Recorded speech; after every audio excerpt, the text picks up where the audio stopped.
पिछले दिनों मलियाना को लेकर के जो फैसला आया है, कहा यह जा रहा है कि घर जल रहे थे, धुआं उठ रहा था, लेकिन अदालतों को नजर नहीं आया। लोगों ने देखा, दुनिया ने देखा कि धुआं उठा है, लेकिन अदालतों को नजर नहीं आया और तमाम के तमाम 39 लोग बाइज्जत रिलीज कर दिए जाते हैं। कैसे देखा जाए इस मलियाना सानेह को? मैं समझता हूं कि हिंदुस्तान की तारीख का बदतरीन दिन है और ऐसी नाइंसाफी दुनिया में कहीं किसी ने नहीं देखी। और ये सिर्फ मलियाना नहीं है, ये गुजरात में भी हमने देखा कि वहां भी सब छोड़ दिए गए। यहां तो 40 साल और 40 साल में जज ये कहता है कि साहब कोई प्रूफ नहीं आया।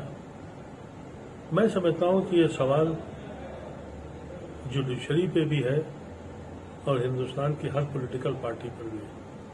ये वाकया हुआ था जब उस वक्त कांग्रेस की सरकार थी और वो गोरखपुर के चीफ मिनिस्टर थे, कौन बहादुर, वीर बहादुर जी, उन्होंने किया था। आज तक किसी ने पूछा नहीं कि वो कमांडेंट जिसके सिपाहियों ने ट्रक में भर के मार दिया था, एसपी और कलेक्टर, वो शहादत दे रहा है, वो बयान दे रहा है, लेकिन किसी की सरकार ने, उसके बाद मुलायम सिंह की भी सरकार आई, मायावती की भी सरकार आई, कल्याण सिंह की भी सरकार आई, अब इनकी भी सरकार आई, ये चाहते ही नहीं थे।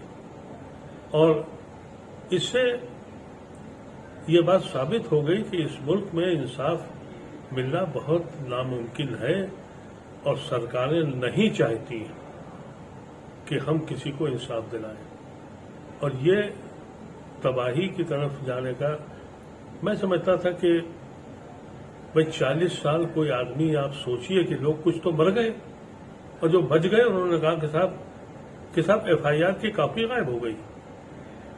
और किसी ने पूछा, जज ने, उस जज ने ये पूछा कि एफआईआर की कॉपी गायब हुई है, इसके जिम्मेदार कौन है? हुकूमत है या हुकूमत के जिम्मेदार है? ये पूछा गया। जज ने ये लिख दिया कि साहब वो सबूत नहीं है। तो अब ऐसी दर्दनाक कहानियां हैं जो हिंदुस्तान के ऊपर एक दाग है और किसी भी महज़ब सोसाइटी में ये मुमकिन नहीं है कि ऐसा होता हो।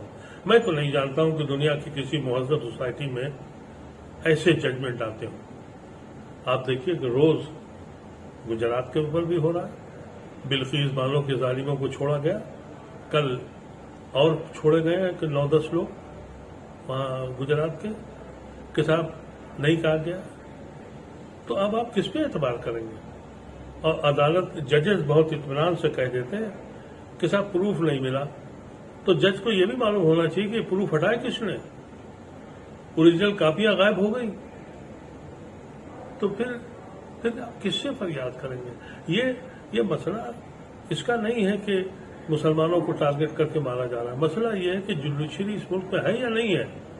मसला ये है कि इस मुल्क में कोई सरकार है या नहीं है।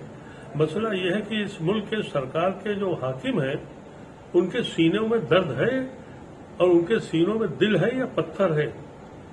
उनके कान नहीं है, उनकी आंखें नहीं हैं कि वो मजलूमों की सिसकियों को सुन सके। ये कैसी बेहिस कौम है? मैं समझता हूं एक दाग है और जितनी भी कोशिश जिन लोगों के पास भी कुव्वत है, इस मुकदमे को हाई कोर्ट, सुप्रीम कोर्ट और जितनी भी केसेस चले करना चाहिए और जबानी नहीं अमल करना चाहिए। मैं तो तैयार हूं, अगर मैं इस काबिल हुआ तो मैं तो चाहूंगा कि उन ऑफिसर्स के खिलाफ, उन हुकूमतों के खिलाफ भी मुकदमेदार हो जिन्होंने खुर्द-बुर्द किया। अफसोसनाक बात यह है कि वहां के जो वकला थे, सालों साल से उन्होंने मेहनत करी, लड़े। अब मुझे किसी ने बताया कि उनका वीडियो आया मायूसी का।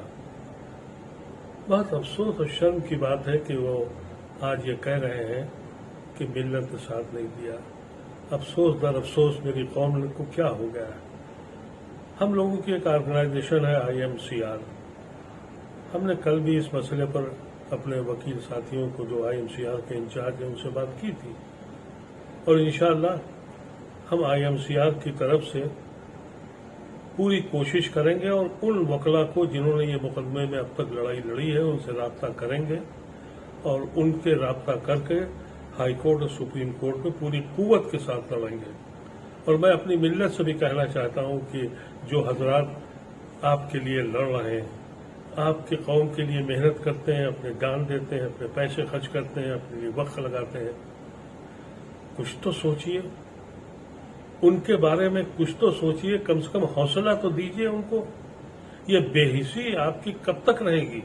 अगर ये बेहिसी रही तो यही होता रहेगा, आप कत्ल होते रहेंगे और दूसरे जालिम छूटते जाएंगे। मैं आपके इस वीडियो, इस प्रोग्राम के तहत यकीन दिलाता हूं कि पूरी कोशिश करूंगा कि IMCR इसमें एक्टिव रोल अदा करे और रमज़ान के फौरन बाद इंशाअल्लाह हम उन वकलाओं से जो उन्होंने अब तक वक्त लगाया है उनसे मिलकर और हाई कोर्ट और सुप्रीम कोर्ट में पूरी तरीके से लड़ाई लड़ेंगे और कोशिश करेंगे कि उन सारे जिम्मेदारों को, हुकूमत के वो सारे लोग जिन्होंने इसमें कुछ न कुछ ऐब किया है, दलाल गायब किए हैं, पेपर्स गायब किए हैं, उन पे भी मुकदमे चलाए जाएं। अगर ऐसा नहीं हुआ तो कभी भी कोई अदालत भी आपको इंसाफ नहीं देगी। मैं इन अल्फाज के साथ अपनी कौम से कहता हूं कि बेहिसी छोड़ दो। अगर बेहिसी का यही आलम रहा तो फिर तुम्हारा इस मुल्क में कोई वजूद बाकी नहीं रहेगा।